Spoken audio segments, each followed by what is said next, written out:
Minsan sabi ko sa sarili ko, Lord, bakit ako? Bakit sobrang gwapo ko? Sana sa iba mo na lang binigay, kasi parang nakukulong ako sa sarili kong kagwapuhan. Alam ko di nila maintindihan yung pinagdadaanan ko. Sobrang nakaka-stress. Yung iba, palaging naririnig ko sa kanila, bukang bibig nila, sana all gwapo, sana all cute, sana all pogi. Ang hirap pag pinaparinggan ka. Kakainis.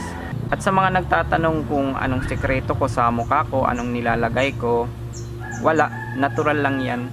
Once nagtry ako ng Tide, pero imbis na gusto ko umangit, ba't ganon? Ang pogi ko pa rin. Si Andrea Torres, pinilit niya ako na mag-join sa GMA7, kaso nagawa ko pa rin tanggihan kasi nga I feel not safe. Baka i-take advantage ako nila. Kaya mas pinipili ko na lang na maging simple yung buhay ko. Sa mga naghahangad na maging pogi dyan, katulad ko, please pag-isipan yung mabuti kasi nasa huli ang pagsisisi.